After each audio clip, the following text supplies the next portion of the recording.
Okay, so when you think of the first Christians in Rome, who comes to mind? Peter? Paul? Yeah, exactly. Peter and Paul. That's what everyone's taught. The rock of the church, the great apostle. Forget it. Scrap all of that. If you were in Rome around the year 140, the biggest names in Christianity were two guys you've probably never heard of. Or if you have, you've been told they were heretics. Okay, I'm hooked. Who are we talking about? Marcion and Valentinus. And they weren't just preaching some slightly different version of the faith. Right. They were teaching a form of Christianity that would be totally unrecognizable, even shocking to the modern church. For a while, they were the church in Rome. Wow. Okay, so let's start with the first one. Marcion. What was his deal? Marcion was, wealthy. He was driven, and his ideas were revolutionary. He shows up in Rome and basically says, hey, you know the God of the Old Testament? The one who creates the world, gives the law to Moses? Yahweh. Yeah, of course, the God. Right, Marcion says that's not the Father of Jesus Christ. Wait, what? He saw the God of the Old Testament as a lesser God, a flawed creator, obsessed with law, punishment, and sacrifice. A violent tribal warlord is the phrase used. So who was Jesus' father then? A totally different God. A higher God of pure love and light who had been completely hidden from humanity until Jesus came to reveal him. This isn't just a minor disagreement.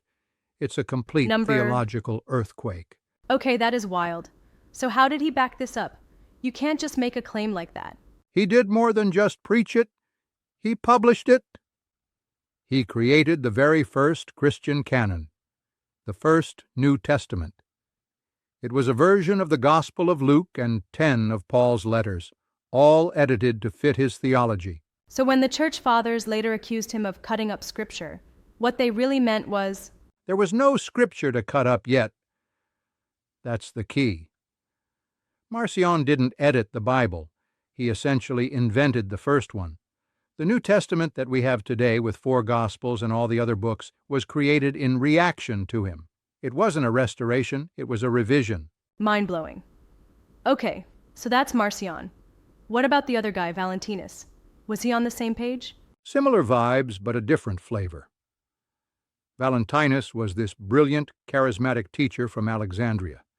He even claimed to have learned from a disciple of Paul, which gave him serious apostolic street cred. So he had authority. Huge authority. For a while, he was the leading candidate to become the Bishop of Rome. The Pope. Essentially, yeah, and his teaching was just as radical. He said Jesus didn't come to die for our sins in some cosmic transaction. He believed Jesus came to awaken us from spiritual ignorance. To give us knowledge. Or gnosis? Is this where that comes from? Exactly. For Valentinus, the true God was this unknowable pure source. From this source, divine beings called aeons emerged into a spiritual realm called the fullness. But one of them, an aeon named Sophia, or wisdom, falls. Okay, like a cosmic tragedy. Precisely. And her fall gives birth to a flawed creator being the Demiurge, who then creates our material world and mistakenly thinks he's the one and only God. And let me guess, that Demiurge gets associated with the God of the Old Testament. You got it. So just like Marcion, he's saying the God of Genesis isn't the true, ultimate God. Okay, I have to push back a little here. This all sounds like classic Gnosticism, which has always been painted as this weird fringe heresy. Weren't these guys just outsiders with bizarre ideas? But that's the entire illusion. That's the history that was written by the winners. They weren't outsiders at all. They were the original insiders. How so? Marcion was so wealthy he funded churches all over the empire. Valentinus was baptizing people, serving the Eucharist, and preaching to huge crowds. Their followers called themselves Christians. The term heretic hadn't really been weaponized yet because orthodoxy hadn't been invented yet. Wow. So it wasn't a unified church fighting off heresy. It was a competition. It was a battlefield of ideas. And when later bishops like Irenaeus and Tertullian went on the attack, It wasn't because these ideas were so strange. It was because they were so popular. They were winning. Right. So what happened? How did they lose? The group that would eventually become the Orthodox Church got better organized. They fought back. They expanded their own canon to 4 Gospels to counter Marcion's 1. They wrote volumes of text attacking these other views, and eventually they burned the rival texts. They literally rewrote history. And modern scholars are uncovering this now? Yes. That's what's so exciting.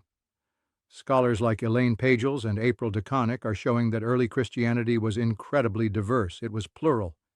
Jason Badoon has demonstrated that Marcion's canon really did come first. That's incredible. And it gets better. Karen King's work shows that in Valentinian communities, women were teachers, prophets, and leaders, long before the Orthodox movement silenced those roles. Exactly. So let's just be clear. Marcion didn't edit the Bible.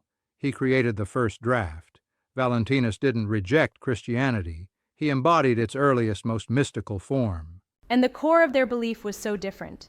Completely. For them, Jesus wasn't a sacrifice to appease an angry God. He was a revelation of a hidden God. It wasn't about a transaction to pay for sin. It was about a transformation of human consciousness. A revelation, not a sacrifice. A transformation, not a transaction. That's a powerful way to put it. It changes everything. It makes you wonder, what would our world, what would Western civilization even look like today if they had won? Unrecognizable. It's like asking what physics would look like if gravity worked in reverse. It's a fundamental shift in the entire paradigm. The truth the church buried. That's a heavy thought to end on. Wow.